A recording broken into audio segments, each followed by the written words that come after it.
Siyanibingelela nonke balaleli egameni lenkosi yethu Jesu Kristu. Makube kini umusa nokuthula okuvela kuNkulunkulu Baba wethu nasenkosini uJesu Kristu bazalwane. Igama lami ngingolimi lwesiZulu. Lolu hlelo olwevangeli lenkosi yethu uJesu Kristu. Lapho sishumayela, sifundisa, siphinde sihlole imibhalo engcwele ngentando kaNkulunkulu kwendodana yakhe uJesu Kristu. Sizocela ukuba bonke abantu abalalele babe namabhayibheli abo ukuze sizoba nokuqonda konke masifunda imibhalo. Mungenalo iBhayibheli, sicela uthathe ifoni yakho udownload iBhayibheli kwi-App Store yakho.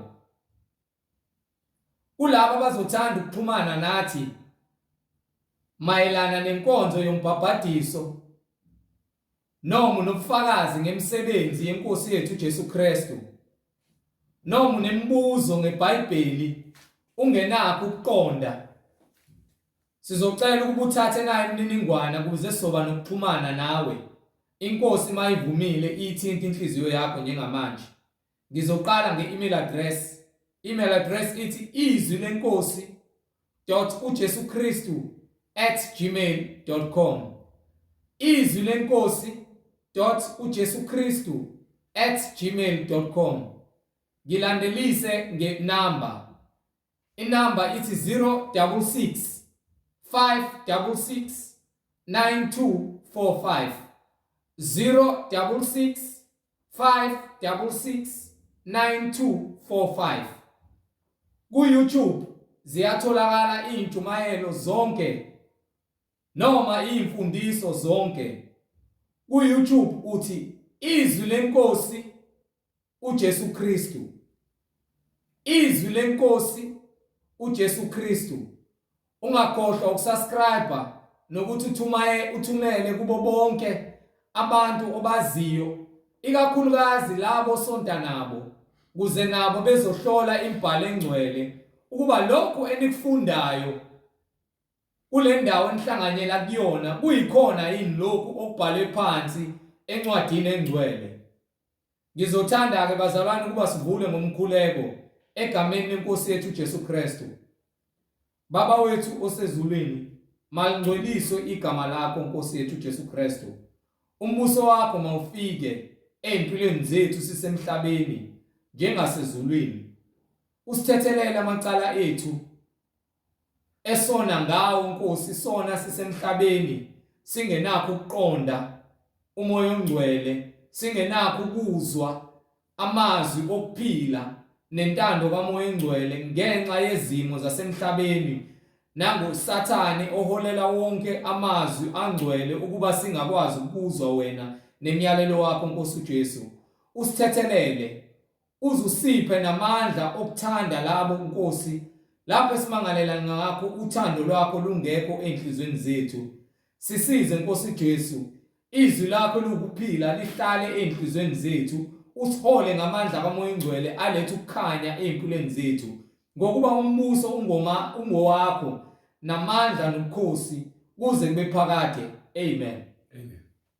Bazalwane, angihambi ngedwa, ngihamba nomfowethu engicela namukele umfowethu uMhlengi Zondi ozobe enaba embula imfihlakalo kaNkulunkulu nendodana yakhe uJesu Kristu. Bazalwane, yamukelani umfowethu uMhlengi Zondi.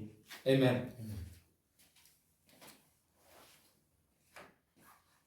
Siyabingelela bazalwane egameni lenkosi uJesu Kristu ongumsunguli webandla labangcwele nongumphelelisi walencwadi esiphilayo.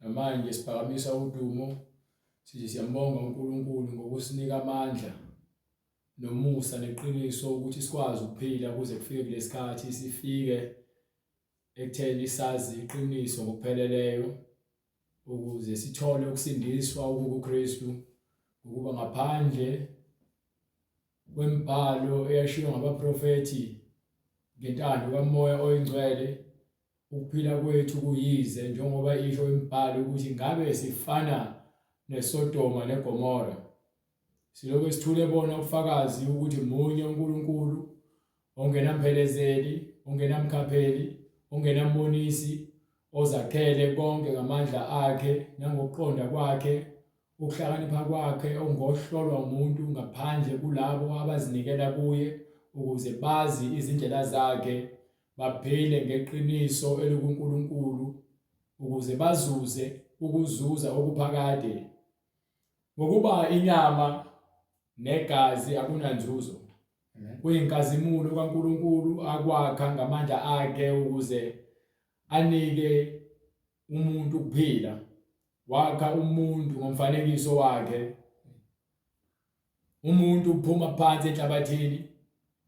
Ungahamba esikoleni uyofundiswa inkohliso kaSathane bekutshela ukuthi umuntu waphuma emfeneni, umuntu waphuma kwinkawu noma umuntu waphuma kwisilwane. Why kungasenzeki pho manje ukuthi nithi umuntu waphuma ngoba kufanele ngabe kuyaqhubeka kuyenzeka. Uma uthatha isidoda somuntu usifaka esilwaneni kuphuma into ewuyaluyalu confusion. Amen. So lokho kuyaprovela ukuthi ke ukuhlakanipha komuntu nezimfundiso zabo labo sosayensi kuphuma amanga nakho konke ukudukisa. Kepha ngokuba nani lahlekile nifakazelwa incwadi kaIsaya eshoyo ukuthi labantu bahlubukile abafuni futhi ukuzwa iqiniso, bagcwele inkohlakalo, bahamba ngezinkanuko zenyama yabo.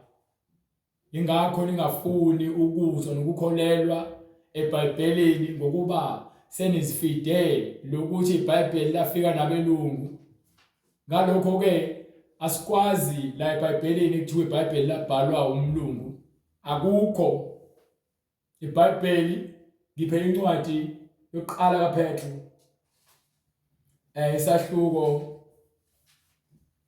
Ngifuna incwadi yokuqala kaPetru isahluko sesibili isahluko sokuqala verse 20. Bengaphosisi noma incwadi yesibili kaPetru. Incwadi yesibili kaPetru isahluko sokuqala verse 20. Incwadi yesibili kaPetru. Yes sir. Isahluko sokuqala. Yes sir. Verse 20. Yes sir. Nazi lokhu kuqala. Nayi into kumele uyazi and kumele wazi ukuthi wena ukuze wambuleleke ezintweni zikamoya oyingcwele udinga umoya oyingcwele ukuthi akuthinte inhliziyo ukuba wena uzithobe ezintweni zikamoya ukuze uzofunda ngezindlela zakhe. Uma uzozela uNkulunkulu ngobuso uzoza ngokuphapha mase emva kwaloko kungambulwa izinto ekumele zambulwe kuwena. Mase uthatha izinto ngesinxele nangolaka nangenhliziyo yokudukisa. Udukiseke ngokuba ugcwele umoya wenkohliso. So lokho esikufundayo sikufunda ngokuba kumbulwa umoya oyingcwele. Miningi imibhalo ekhona eBhayibhelini kodwa izinto ezikhona kufanele zambulwe kuwe ukuze uzothi uma ulifunde iBhayibheli ulifunde ngokuqonda. Ningafundi iBhayibheli ngenyama, nifunde iBhayibheli ngokukamoya ngokuba umoya oyingcwele owambula izinto njengoba ekutshela uJesu ekhuluma noPetru ethi lezi zinto zambulwe ubaba osezulwini ngokuba inyama negazi angeke ikutshele izinto zikamoya. Hallelujah, glory to God. Soze ingakho ke ithi incwadi lana ke nazi lokhu Uqala ukuthi kasikho isiprofeto sombhalo esingachasiselwa ngumuntu ngokwakhe. So asikho isibhalo esikhona lencwadini esazibhalelwe umuntu ngentando yakhe nangokuthanda kwakhe nangenkanuko zakhe. Bonke okukhona lencwadini engcwele kuqhamuka ngentando kamoya oyingcwele. Do you understand? Asikho isibhalo esizibhalelwe umuntu ngokwakhe. Yes Lord. Hallelujah. Ngiphe nazi lokhu kuqala ukuthi kasikho isiprofeto sombhalo esingachasiselwa ngumuntu ngokwakhe. Asikho isibhalo sesiprofeto esingachasiselwa umuntu ngokwakhe. So uNkulunkulu angeke akhulume nawe wedwa into ephambene neBhayibheli ukuba zonke izinto ezibhalwe phansi ezikamoya. Amen. Ngiphe Amen. ngokuba akuzange kuvezwe isiprofeto ngentando yomuntu. Akuzange kuvezwe isiprofeto ngentando yomuntu. Amen. Kepha abantu baqhutshwa ngumoya ongcwele. Abantu beqhutshwa yini? Ngumoya ongcwele. iBhayibheli elikamoya oyingcwele. iBhayibheli akusilona lo muntu. Uma ukhuluma ngoNkulunkulu awukhulumi nomuntu ofana nami. Ozofika umvimbe lendlela umshaya ngempama. Uthi wena lento efundisayo iyacasula. Funeke wena ulwe noNkulunkulu. Ungakwazi ulwe noNkulunkulu uzoqhubeka wena wenza izinto zokungcola. Ufuna ukulwa ngenyama kanti lezi izinto zikamoya. Iyakela nje incwadi ngiphe incwadi yaseEfesu sahluko 6 uma ngaphosisi ngifuna uverse 13 sahluko 6 verse 13 incwadi yaseEfesu iyakela incwadi ukuthi akuyona impi le yenyama negazi. You understand? Lena yimpi kamoya. You understand? Amen. Incwadi kwabaseEfesu sahluko 6 verse 13. Ngakho hlomani izikhali zonke zikaNkulunkulu. From verse 11. Incwadi kwabaseEfesu sahluko 6 verse 11. Incwadi yaseEfesu sahluko 6 verse 11. Hlomani izikhali zonke zikaNkulunkulu. Ezikabani? ZikaNkulunkulu. Ezikabani? ZikaNkulunkulu. uNkulunkulu yini bright? Ngifuna ungiphendule wena ngencwadi ekhona leBhayibhelini. Ngicela ukuthi uNkulunkulu yini? Uma ithi incwadi hlomani ngazo zonke izikhali zikaNkulunkulu, izikhali zikaNkulunkulu, imfundiso yakhe engcwele. Imfundiso yakhe engcwele sifuna ukwazi ukuthi ke uNkulunkulu yini lehlonywa ngaye. Hallelujah. Kuhlonywa ngezikhali zakhe. Ngifuna incwadi sahluko 4 verse 24 yaJohane. Gijima bright. Incwadi ngokukaJohane isahluko sesine. Yes sir. Verse 24. uNkulunkulu yini bright? uNkulunkulu ungumoya. uNkulunkulu ngumoya.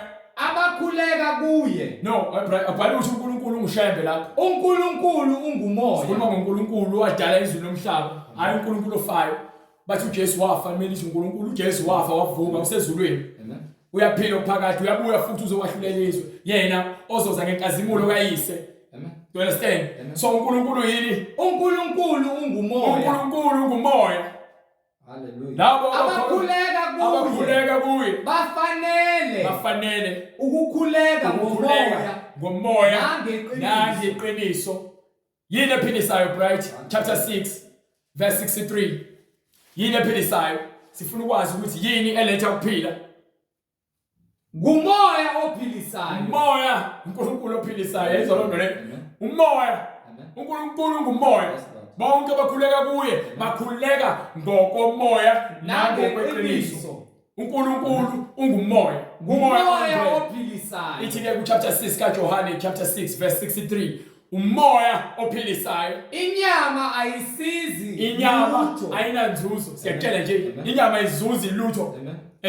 Wena phuma odakeni uma ufa. uNkulunkulu ngesikhathi eqeda ukwakha umhlaba ngosuku lwesithupha.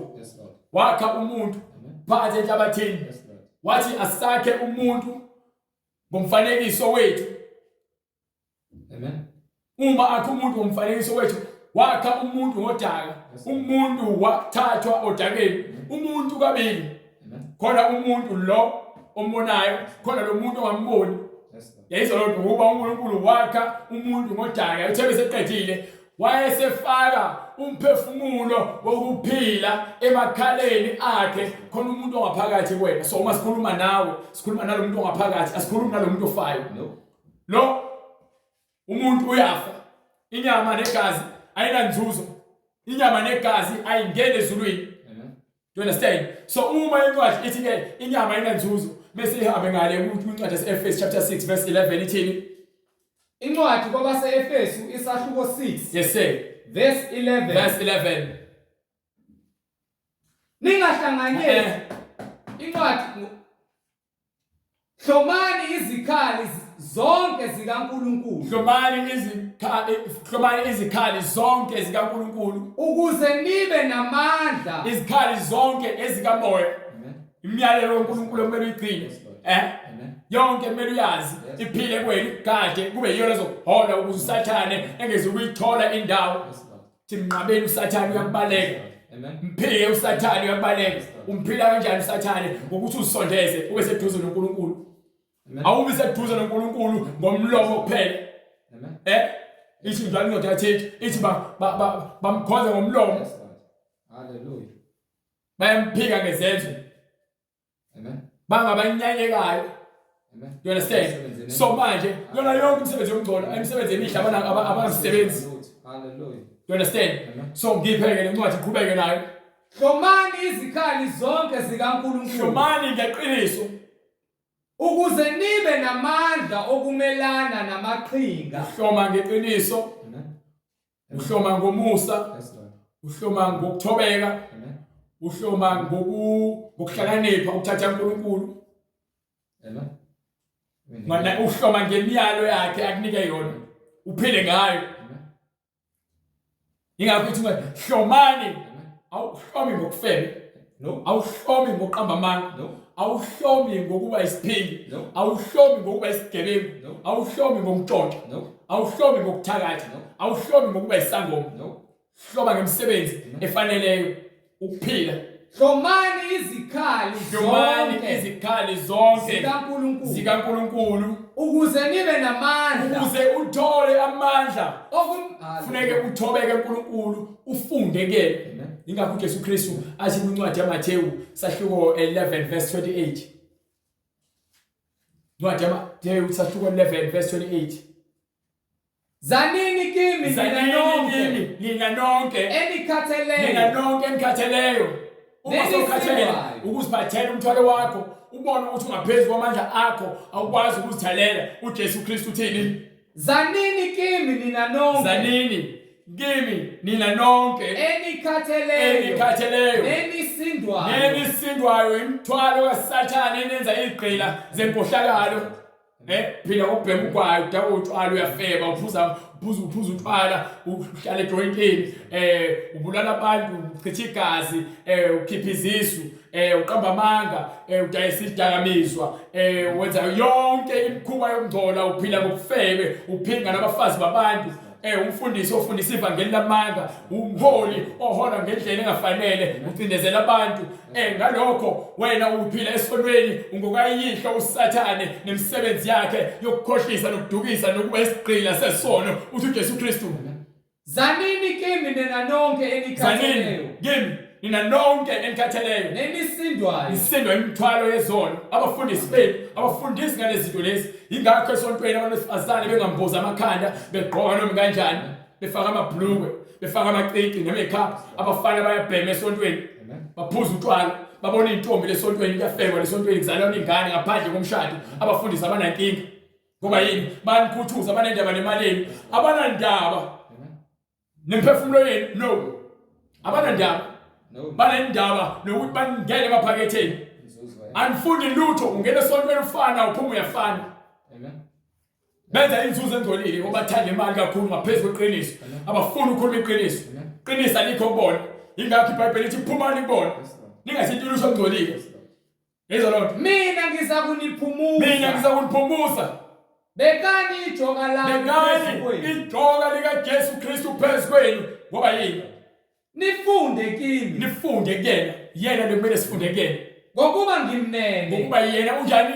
Ngimnene. Ngokuba yena unjani? Ngimnene. Unjani futhi? Ngithobile. Ngenhliziyo. Hallelujah. Glory to God. Hallelujah. Do you understand? Understand? Ngiyakhala nje mina. Ngiyakhala iBhayibheli likhuluma ulimi oluqondile. Qondile lithe thiwa ngenani ngesango elincane. Yes, Lord. Amen. Ngokuba leli likhulu liyaphi lebhujisweni baningi abayakhona. Ingakho abafundisi bamanga benabalandeli abaningi ngokuba banathanda izinto eziphathekayo. Uthini uJesu? Khona imphefumulo yenu iyakuthola ukuphumuzwa. Yakuthola ukuphumuzwa. Do you understand? Yena esifuna uJesu kuphela. Angifune ngcebo kuJesu. Ngifuna ingcebo yasezulwini ngokuba uthi singazibekeli ingcebo lapho kukhona inyungu nokubona namasela. Asibeke ingcebo yethu ezulwini. ukuba ezulwini lapho kukhona khona inhliziyo yakho ingcebo yakho nenhliziyo yakho iyakuba khona buya ngale ncwadi yaseEfesu siqede ngayo Ephesians chapter 6 Hallelujah. verse 12 Ngokuba asibambene negazi nenyama. ngokuba asibambene sihlundulana nenyama negazi kepha Kodwa sibambene nemibuso. kepha silwa nani Kodwa sibambene nemibuso. silwa nemibuso Amen. silwa nemibuso kepha silwa nemibuso Namandla. namandla Nababusi bezwe. nababusi bezwe khuluma ababusi bezwe abathakathi balelizwe abahola usathane imibuso kasathane namadimoni amadimoni la nibambile ukuthi ningeze ekhayeni nihambe ngokukholwa nangokungcwele ukungcwala nifuna ukungena emasontweni lithiwa khona nenzani into enithandayo Nababusi bezwe lobumnyama. ababusi bezwe izwe lobumnyama yizwe likasathane. Amen. You understand? Give it right. Nabawomoya bobubi. Umoya Emkhathini. umoya ikuphi Emkhathini. umoya esemkhathini imoya esothule ngolwandle imoya esemhlabeni ngoba kuthiwa usathane ngiphi incwadi yesambulo sahluko ngiphi sahluko 12 verse 9 starting from verse 9. Incwadi isambulo isahluko 12 verse 9. Yes sir. Wayesaphonswa phansi uDrago omkhulu. Kuphonswe phansi uDrago inyoka enkulu Inyoka endala ethiwa umhlebi ingumhlebi noSathane. so khona abantu babanjwe imoya emasontweni yokuhleba. Amen. Babanjwe umoya kaSathane ngoba uSathane uhleli phezu kwabo uwele kubona bavumile ukuba izigqila zikaSathane.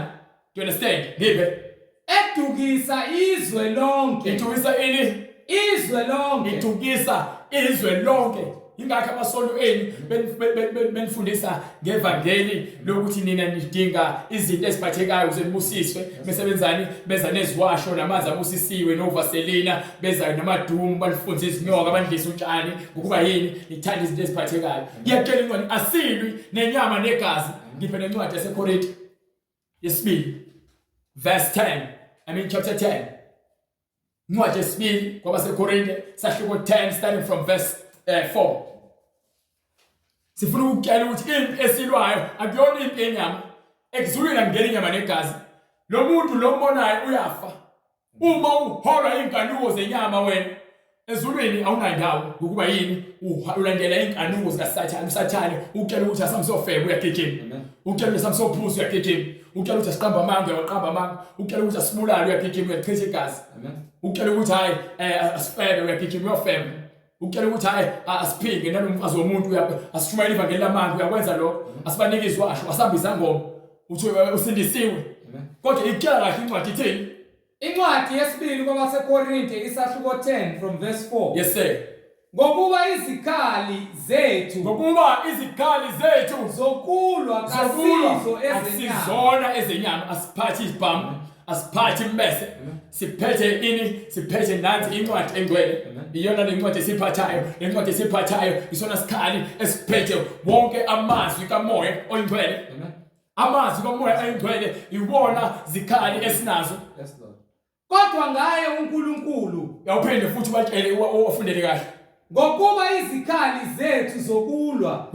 izikhali zethu zokulwa kasizo ezenyama akusizona ezenyama. So umuntu wecabanga ukuthi ke moshumayela ulwa naye ngenyama no wasijaji izwe sifunda phansi. Ingakho sithi uma sifundisa thatha iBhayibheli lakho ulivule bese uhamba nathi ulivule uzwe lokho esikushoyo uvule iBhayibheli lakho uzofica konke esikushoyo kubhalwe phansi ukuba ucathi wena ke hayi lina nolanga no sicela iqiniso uthando uNkulunkulu unguthando emshonjana kithi iqiniso ke futhi ingakho uJesu Kristu anitshelayo nje athini uJesu Kristu bright mina ngindlela neqiniso nokuphila. Iyona into esishumayelayo kuphela le indlela neqiniso nokuphila. Uma sivula iBhayibheli sikhombisa indlela uma sikhombisa iqiniso sikhombisa into ebhalwe phakathi. Ukuphila ibhalo ekuyiyona elethayo njengoba ishilo incwadi kaJohane chapter 6 verse 63 ukuthi ke ngiphe incwadi le incwadi ngokaJohane isahluko 6. Yes sir. Verse 63. Yes sir. ngiphe yona. Ngumoya ophilisayo. Umoya ophilisayo. Inyama ayisizi lutho. Inyama ayisizi lutho. That's why incwadi yaseKorinte 18 asini nenyama negazi. Yes, Lord. Impi yethu Yes, Lord. akuyona impi yenyama negazi. Silwa nembuso. Ngokuba izikhali zethu zokulwa Ngokuba lezikhali zethu zokulwa ezikamoya. Kodwa ngaye uNkulunkulu zinamandla. Ngaye uNkulunkulu zinamandla izikhali zezwi. Okubhidliza. Bhidliza isono. Bhidliza izinqaba amacebo akhiwa abafundisi beni bamanga sifike sibambule ngeBhayibheli ukuthi hayi lo akuyena umfundiso weqiniso lo umfundiso omkhufukele esikoleni uphethe certificate sokufundisa ngeBhayibheli kodwa afundisi njengobomoya engcwele kufanele ngabe uyamhola akakhuluma iqiniso uzikhulumela iziganeko zakhe ukuze enze inzuzo ukuze ahlonishwe ukuze athandwe abantu bambingelele abe celebrity kodwa ke ngokweBhayibheli akaqinile akadli lesidla khona no haleluya akadli lesidla khona. Kodwa ngaye uNkulunkulu zinamandla okubhidliza izinqaba. Zibhidliza izinqaba. Zichitha imidlinzo. Le midlinzo yenu yamanga yokufeba yokuqamba amanga nomntshontsha nokubulala nokungahloniphi. Amen. Nakho konke okundephileyo. Nakho konke okunjani? Okundephileyo. Nakho konke okundephileyo. Okuziphakamisela kuyaziphakamisa kuzenza into angeyona usathane oletha lo moya lo. Amen. Ukuthiyana nokumazi uNkulunkulu. Ukuthiyana nokumazi akufuni ukufinyelela eqinisweni. Ingakho benifida ngayo lo moya ngoba baholwa uyihlo wabo usathane. You understand? Namacebo onke siyathumbela ukumlalela namacebo onke siwathumbela ukuthi silalele bani? uKristu. Silalele uKristu. Uma wena ngempela ufuna ukuhamba ngemfundiso eqiniso kufanele uzithobe ngokuba yena uthetha ijoka lakhe ngokuba yena umnene. Amen. Amen. Unokuthula uthobile. Amen. Futhi sikulungele ukujezisa. Amen. Ukungalaleli konke. Silungele ukujezisa ukungalaleli konke kwabani? Nxa sekuphelele ukulalela kwenu. So abantu abakwahlulelizwe abangcwele bokwahlulela ngisho izingilosi abasathane abantu abaphila ngokugcwele uma ungakwazi lokho okubhalwe phansi eBhayibhelini asithombe thina sikhuluma izinto zikamoya ngokuba izona kuthiwa awukwazi ukuqhosha ngenyama inyama inanzuzo. Uma siqhosha siziqhenya ngoNkulunkulu uNkulunkulu okuyena osindisile siletha ubufakazi ngoba lencwadi esambulo sahluko 12 verse 11 ngiyayithanda ithini sambulo chapter 12 verse 11 nabo uqobo lwabo banqoba ngegazi likaJesu nangezwi lobufakazi banqoba ngegazi likaJesu Kristu nangobufakazi babo. Uma sowusindisiwe unobufakazi ukuthi wena ubufeba wena ubuyisiphindi wena ubuntshontsho uqamba amanga wena ungumulali wakusindisa uJesu Kristu njengoba usuphethe ubufakazi bakho okuyibona okukunika indawo yezulwini yokuthi wena unobufakazi ngoba manje sowukhave umoya weqiniso usuphila ngoJesu Kristu. Futhi abakuthandanga ukuphila kwabo. Awuthandi ukuphila kwale emhlabeni. Kwaze kwaba sekufeni. Awuthandi ukuphila kwale emhlabeni. Iyatshela nje incwadi yokuqala kaJohane. Incwadi yokuqala kaJohane Bright chapter 2 verse 15. Ngipha yona. Incwadi yokuqala kaJohane sahluko 2 verse 15. Incwadi yokuqala kaJohane isahluko sesibili. Ngithe isahluko 2 verse 15. Incwadi yokuqala kaJohane isahluko sesibili verse 15. Uzohamsheshe Bright. Ningathandi izwe nezinto ezisezweni. Uma umuntu ethanda izinto zasezweni uthando lukaYise alukho kuwena. Uma wena uthanda umhlaba ngaphezulu kaNkulunkulu konke komhlaba kuzodlula ngokuba konke okusezweni ngokuba konke lokho kulemhlabeni inkanuko yenyama izinkanuko zenyama nenkanuko yamehlo nenkanuko yokubuka ngamehlo nokuzigabisa inkanuko ngalokhu yenyama kuphila ingakho ukukhanuka ukubona abantu besifazane benqunu uzobuka amavidiyo ocansi ufunza amehlo akho nenhliziyo yakho ufunza nomzimba lofayo umoya wakho lo uNkulunkulu akunika wona uphefumulela kuwena awusenandaba nawe ngoba yini ususindwa usibekele usathane ukuvala amehlo ingakho sikele nje ukuthi vula iBhayibheli lakho uze nedlebe sifundise indlela kaNkulunkulu yokuphila. Do you understand? ngokuba konke okusezweni Ngokuba konke okusezweni inkanuko yenyama inkanuko yenyama nenkanuko yamehlo inkanuko yamehlo nokuzigabisa ngalokhu ukuphila kwalemhlabeni akuveli kuyise akuqhamuki uNkulunkulu ukuze uNkulunkulu ufuna abantu abathobekile. uJesu Kristu yakukela ukuthi uthobile ngenhliziyo umnene wona uzofunda kuyena ufuna uzofunda kuJesu kodwa kuvela ezweni konke izinto zasezweni lezi konke wasezweni kuyadlula kodwa izinto kaNkulunkulu lizoma phakathi umhlaba nezulu uzodlula. Ngiphi incwadi ezenzi sasho sesibili verse 38 umhlaba nezulu kuzodlula kepha ke izwi kaNkulunkulu liyoma phakathi ngokuba egcineni kuzovulwa izincwadi bese kuvula izincwadi bese liyabheka igama lakho ukuthi likhona so ufile haleluya nomzimba wathi ufida ugcwalisa ngenkanuko so ugcwele inhlabathi impethu zakudla sowubolile sekusele nomphefumulo noNkulunkulu akufaka kwena lapho ke sekumele wena uma ephambi kwesihlalo sobukhosi kuvulwe izincwadi bese kubhekwa amagama nenye yavula incwadi yokuphila haleluya abangatholakalanga phakathi base belahlwa echibini lomlilo bonke. Do you understand? Ungabisanga khona ngiphi incwadi ezenzo sesobuye sihlaziye sihlakaze siveze yonke iphelele. incwadi yezenzo isahluko sesibili verse 38 Yes sir. uPetru wayesethi phendukani nayo into kumele uyenzeke ngikutshele mina uma esontweni lakho ungafundiswa ngokuphenduka and uma esontweni lakho kuthiwa phakamisa izandla uvuma inkosi uJesu njengomsindisi uphele kanjalo awusindisiwe wena. haleluya No awusindiswanga. Funeka sizwe lithini iBhayibheli asizwa ngabantu abakele esikoleni ngabafundisi abafuna ukudla imali zenu bese bejuluka ubala beshumayela engekho beshumayela ngamanga ngemoya yenkohliso bashumayela ngemoya yenkohliso. Lithini iBhayibheli phendukani yilo nalowo abhabhathiswe kufanele ubhabhathiswe ekuphi ubhabhathiswa kuphi egameni likaJesu Kristu awubhabhathiswe egameni likayise egameni lendodana egameni lomoya oyingcwele kuphelele egameni likaJesu Kristu ubhabhathiswe egameni likaJesu Kristu kukho ukuthethelelwa kwezono zenu khona niyakwamukeliswa. into kumele uyazi uma sophendukile esonweni sakho uzibone ukuthi isoni uyobe sobhabhathiswa egameni likaJesu Kristu. Emva kwasobhabhathisiwe uyahlala ulinde isiphiwo okumele usinikwe isiphiwo sikabani khona niyakwamukeliswa isiphiwo sikamoya oyingcwele unikwe isiphiwo sikamoya oyingcwele. So ngeke ungitshele ukuthi wena uyakholwa usindisiwe awuzange ubhabhathiswe kodwa usenza izinto ezenziwa yizwe yonke into eyenza iphambene into ebhalwe phansi eBhayibhelini awuyena kaNkulunkulu wena ungowezwe wena uthando lwaNkulunkulu alukho kwena. Uma kukhona uthando lwaNkulunkulu kwena uzokwenza yonke into eBhayibheli lithi yenze ngeke uzuphikisane nalutho.